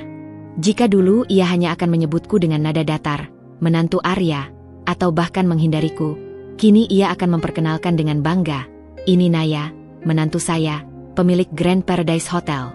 Dia sendiri yang membangunnya dari nol. Loh. Perubahan ini memang terasa aneh pada awalnya, seperti sebuah peran yang baru dimainkannya, namun aku tahu itu adalah usahanya yang tulus untuk memperbaiki diri dan menunjukkan penerimaan. Ia mulai menghargai setiap pencapaianku. Terkadang bahkan meminta pendapatku tentang investasi properti di masa depan atau saran desain interior untuk rumahnya. Arya adalah orang yang paling bahagia melihat perubahan ini. Ia merasa sangat lega karena ketegangan yang selama ini membayangi hubungan antara istri dan ibunya mulai mereda. Ia tidak lagi harus berada di tengah-tengah konflik yang melelahkan. Dukungannya padaku tak pernah surut. Justru, ia semakin bangga dan sering menceritakan bagaimana aku membangun semuanya dari nol kepada teman-teman dan koleganya, bahkan menggunakan kisahku sebagai inspirasi.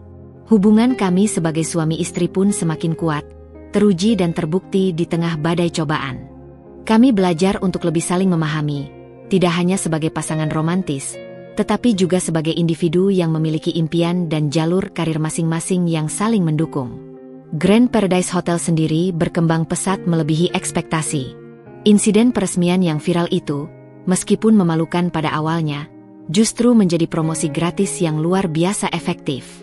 Banyak orang penasaran dengan kisah di balik hotel ini, ingin melihat langsung tempat yang dibangun oleh wanita yang disiram air kotor oleh mertuanya tapi ternyata pemilik hotel.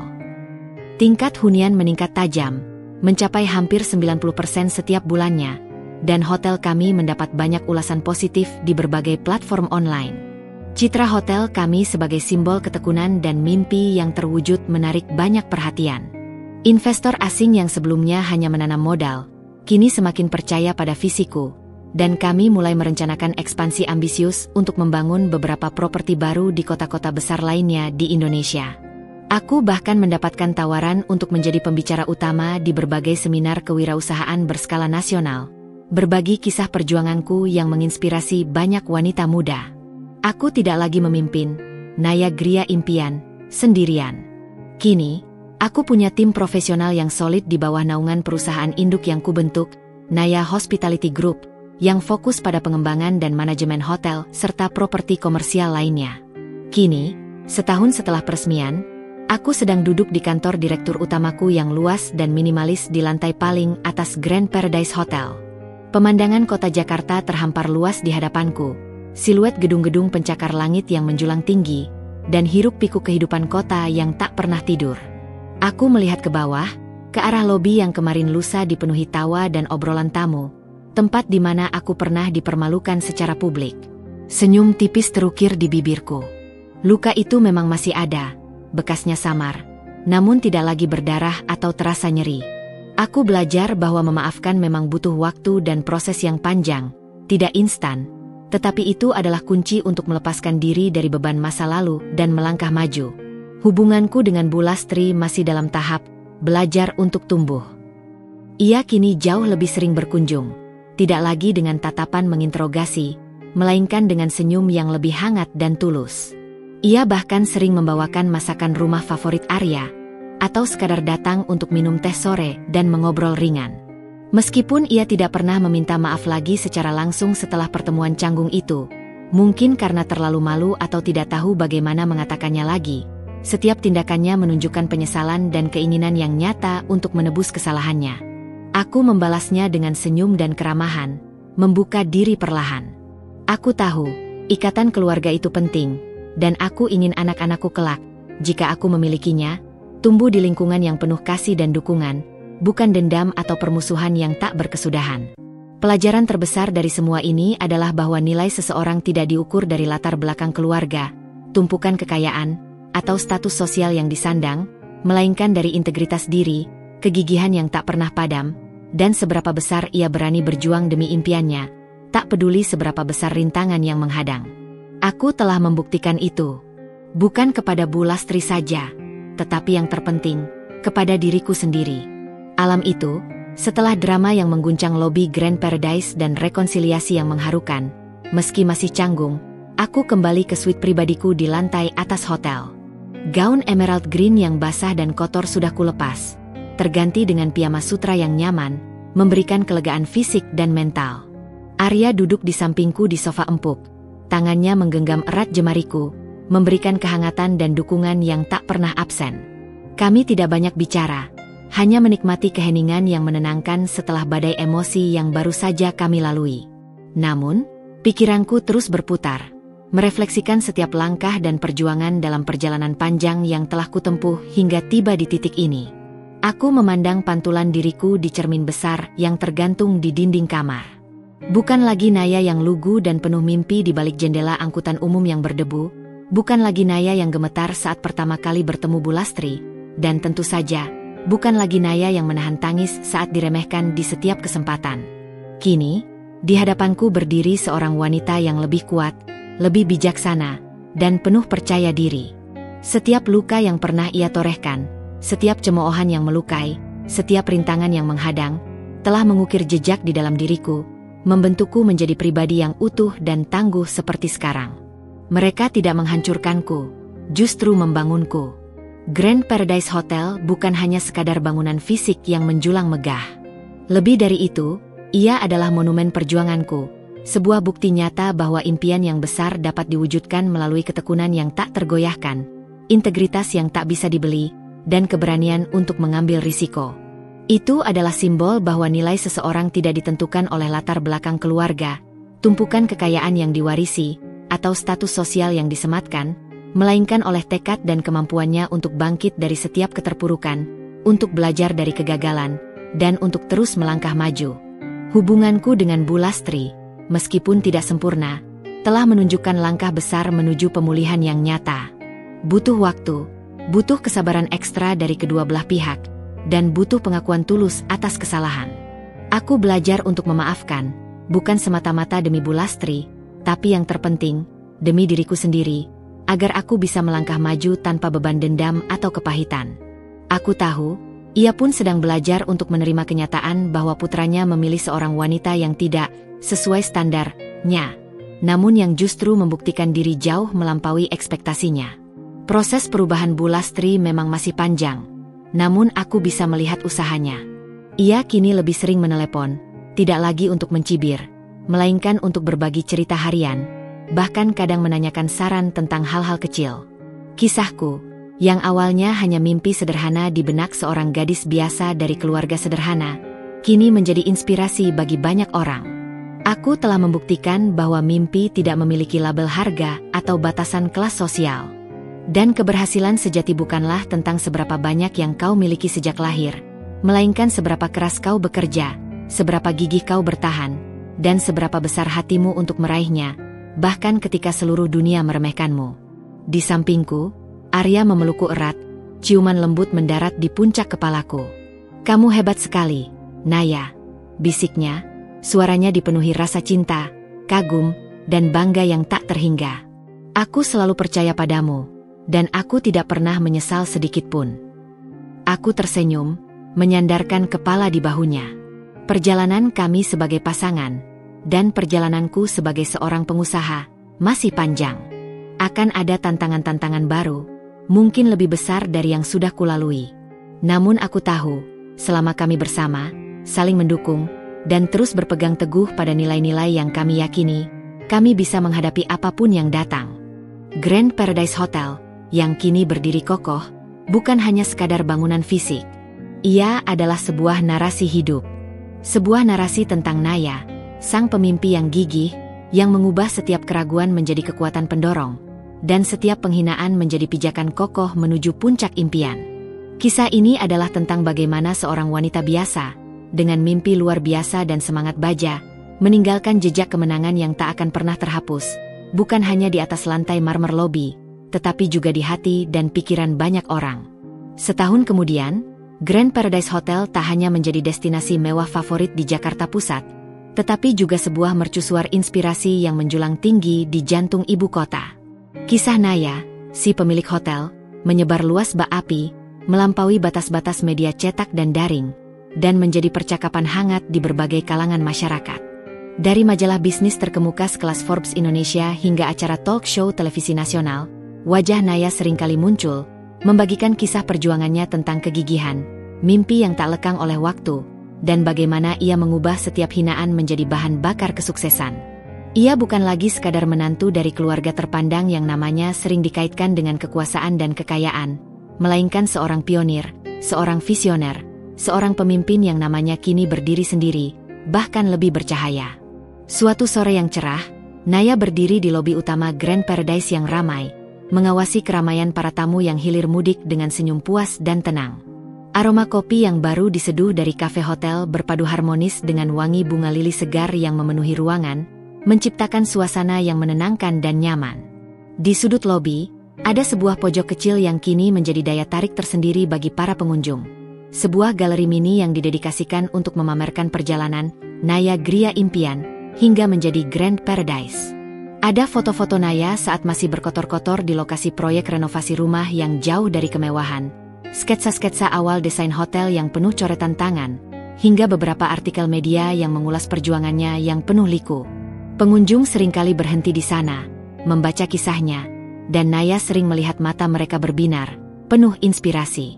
Bu Lastri, yang tak lagi kaku dalam berbicara dan bersikap, kini sering berkunjung ke hotel. Hubungan mereka memang tak pernah sepenuhnya seperti ikatan ibu dan anak kandung yang tanpa batas. Namun ada rasa hormat dan kasih sayang yang tulus tumbuh di antara mereka. Bu Lastri tak lagi mencibir setiap kali bertemu Naya. Justru kerap menceritakan kisah sukses menantunya kepada teman-teman arisannya dengan nada bangga yang tak disembunyikan. Ia bahkan sesekali menyumbangkan ide untuk dekorasi acara di hotel atau memberikan masukan tentang menu catering. Ia telah belajar sebuah pelajaran berharga tentang nilai sejati seseorang, pelajaran yang ia dapatkan dengan cara yang sangat tak terduga dan dramatis. Penyesalan di matanya memang masih ada, samar, namun kini diselimuti oleh kebanggaan yang tulus dan penerimaan yang lapang dada. Arya, seperti biasa, adalah pendamping setia Naya, tak pernah absen dari sisinya. Ia seringkali menghabiskan waktu di kantor Naya setelah jam kerjanya di bank, membantu dengan urusan keuangan, atau sekadar menjadi pendengar setia setiap ide dan keluh kesah istrinya. Melihat istrinya mencapai semua ini, melampaui semua ekspektasi, bahkan melebihi apa yang dulu ia bayangkan sendiri, mengisi hatinya dengan kebanggaan yang luar biasa dan rasa cinta yang semakin dalam. Pernikahan mereka, yang dulu diremehkan dan dipandang sebelah mata oleh banyak orang, kini menjadi contoh nyata kekuatan cinta, dukungan timbal balik, dan visi bersama. Naya tahu, perjalanan masih panjang. Ada banyak impian lain yang ingin ia wujudkan, banyak tantangan baru yang menanti di cakrawala bisnis.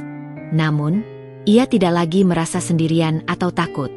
Ia punya tim profesional yang solid di bawah Naya Hospitality Group, keluarga yang mendukungnya sepenuhnya, dan yang terpenting, ia punya keyakinan diri yang tak tergoyahkan, sebuah keyakinan yang dibangun dari setiap jatuh dan bangkitnya. Kisah Naya adalah sebuah gema abadi. Gema tentang keberanian untuk bermimpi tanpa batas, tentang ketekunan yang mengalahkan setiap keraguan dan cibiran, dan tentang kemanusiaan yang pada akhirnya mengalahkan kesombongan dan prasangka. Ini adalah cerita tentang bagaimana sebuah senyuman manis berbalut ketus akhirnya luluh di hadapan kebenaran dan kesuksesan yang murni, yang dibangun dengan integritas dan keringat. Dan di setiap sudut Grand Paradise Hotel, di setiap gemerlap lampu kristalnya, gema kemenangan Naya akan terus berkumandang, menginspirasi siapapun yang berani melangkah melampaui batasan yang coba dipaksakan dunia pada mereka. 3 tahun telah berlalu sejak peresmian Grand Paradise Hotel yang ikonik. Naya Hospitality Group, di bawah kepemimpinan visioner Naya, telah berkembang pesat melampaui ekspektasi awal. 2 hotel butik baru telah dibuka dengan sukses besar, satu di pusat kota Ubud, Bali, dengan konsep resor mewah yang memadukan arsitektur tradisional Bali dan sentuhan modern minimalis, serta satu lagi di area wisata Prawirotaman, Yogyakarta, yang menonjolkan seni dan budaya lokal melalui desain interiornya yang artistik. Setiap properti ini tidak hanya menguntungkan, tetapi juga mendapat penghargaan atas desain dan keramahannya yang unik. Naya telah menjadi nama yang sangat diperhitungkan di industri perhotelan, sering diundang sebagai pembicara utama di forum-forum internasional di Singapura, Bangkok, hingga Dubai, berbagi kisah inspiratifnya tentang bagaimana ia membangun kerajaan properti dari nol. Portofolionya kini mencakup properti residensial mewah selain core bisnis perhotelan. Kisah perjuangannya bahkan sudah diadaptasi menjadi serial dokumenter pendek yang tayang di salah satu platform streaming global, sukses besar dan semakin melambungkan namanya. Hubungan Naya dengan Bu Lastri, meskipun tidak lagi dibayangi ketegangan dan konflik terbuka, kini berada dalam fase yang lebih tenang, namun tak kalah kompleks. Bu Lastri benar-benar berubah, atau setidaknya telah belajar untuk menyesuaikan diri dengan realitas baru. Ia tak lagi meremehkan Naya, bahkan seringkali menjadi pendukung paling vokal Naya dalam setiap rapat keluarga besar atau acara sosialita. Ia kerap memuji Naya di depan kerabat dan teman-temannya, bahkan sesekali memberikan ide bisnis atau saran koneksi yang cukup relevan, menunjukkan bahwa ia mulai melihat Naya sebagai rekan sejajar, bukan lagi menantu yang diremehkan. Namun, di balik semua dukungan dan pujian itu, Naya terkadang masih merasakan adanya jarak yang tak terlihat, sebuah luka samar dari masa lalu yang mungkin tak akan pernah sepenuhnya sembuh. Ada kehangatan, ya, tapi tidak pernah mencapai kedalaman ikatan ibu dan anak kandung yang tulus tanpa beban. Bu Lastri terlalu lama membangun tembok, dan meski kini berusaha meruntuhkannya, fondasi dari tembok itu masih ada, meninggalkan bekas yang sulit dihapus sepenuhnya. Dalam kehidupan pribadinya, Naya dan Arya masih menjadi pasangan yang solid. Mereka adalah tim yang tak terpisahkan, merayakan setiap pencapaian bersama dan saling menguatkan di kala sulit. Arya, yang karirnya diperbankan juga semakin menanjak, adalah suami yang suportif dan pengertian. Namun, di tengah kesibukan karir yang semakin padat dan gemerlap kesuksesan yang melingkupi Naya, ada satu babak dalam kehidupan mereka yang belum terpenuhi, kehadiran seorang anak. Beberapa upaya program kehamilan, mulai dari konsultasi rutin dengan dokter spesialis, perubahan gaya hidup, hingga program bayi tabung, telah mereka jalani dengan penuh harap, namun hasilnya belum sesuai harapan. Setiap kegagalan kecil terasa seperti pukulan, meskipun mereka berusaha saling menguatkan. Tekanan dari keluarga besar, terutama bisikan-bisikan halus dari kerabat Bu Lastri yang kini merasa berhak menyarankan ini itu mengenai penerus keluarga Bagaskara, atau kapan mau punya anak biar lengkap, mulai terasa lagi, meskipun Bu Lastri sendiri tidak pernah menekan secara langsung. Suatu pagi, Naya duduk di kursi kebesarannya di kantornya, menatap render proyek terbarunya yang terpampang di layar monitor besar, sebuah resor ekowisata ambisius di Pulau Lombok. Proyek ini akan menjadi mahakarya berikutnya, menggabungkan kecintaannya pada properti dengan kepedulian mendalam terhadap lingkungan dan masyarakat lokal. Ini adalah puncak visi jangka panjangnya. Namun, di tengah semua kesuksesan, pengakuan global, dan gemerlap cahaya ini, ia merasakan tantangan diam yang berbeda dan lebih personal. Tekanan untuk terus berinovasi, menjaga reputasi Naya Hospitality Group, dan mengelola skala bisnis yang semakin besar terasa membebani pundaknya, menuntut energi dan fokus yang tak terbatas. Di sisi lain, kekosongan di hati karena belum adanya buah hati terkadang menyelimuti, menjadi pengingat bahwa tidak semua hal bisa dikendalikan oleh kerja keras dan strategi bisnis yang paling brilian sekalipun. Naya telah menaklukkan dunia luar, membuktikan diri di mata semua orang. Tetapi kini, ia mulai menyadari bahwa ada pertarungan yang lebih pribadi, lebih intim, yang menantinya di dalam diri dan rumah tangganya sendiri. Pertarungan yang mungkin tak bisa dimenangkan hanya dengan strategi bisnis. 5 tahun berlalu sejak Naya dan Arya memulai babak baru mereka dalam mencari makna kebahagiaan yang lebih dalam. Grand Paradise Hotel telah menjadi rantai bisnis yang mapan, dengan properti-properti baru yang sukses di beberapa kota besar di Asia Tenggara. Naya Hospitality Group kini adalah raksasa di industri perhotelan. Namun Naya, di puncak kesuksesan karirnya, merasakan ada sesuatu yang masih kurang. Tekanan untuk memiliki keturunan, yang dulu hanya bisikan, kini menjadi semacam gema di relung hatinya, meskipun ia selalu berusaha menyembunyikannya dari Arya. Suatu sore, Naya dan Arya berkunjung ke sebuah panti asuhan di pinggiran Jakarta, bagian dari program tanggung jawab sosial perusahaan, CSR, mereka. Naya seringkali datang sendiri, menghabiskan waktu dengan anak-anak di sana. Sore itu, seorang gadis kecil dengan mata berbinar dan senyum lebar menarik perhatian Naya. Namanya Dara, seorang yatim piatu berusia 7 tahun, cerdas dan penuh semangat, namun memiliki sedikit masalah dengan organ pendengarannya. Naya merasa ada ikatan yang kuat, seolah-olah takdir mempertemukan mereka. Beberapa bulan kemudian, setelah diskusi panjang dan mendalam dengan Arya, dan melalui proses adopsi yang rumit, Dara resmi menjadi putri mereka. Keputusan ini, tentu saja, awalnya menimbulkan gejolak di keluarga besar Bagaskara. Bu Lastri, meskipun telah banyak berubah, masih terkejut. Tapi Naya, kenapa tidak punya anak sendiri saja?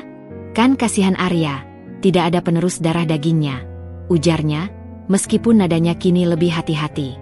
Namun, Naya menghadapi itu dengan ketenangan yang sama saat ia menghadapi cemoohan di masa lalu.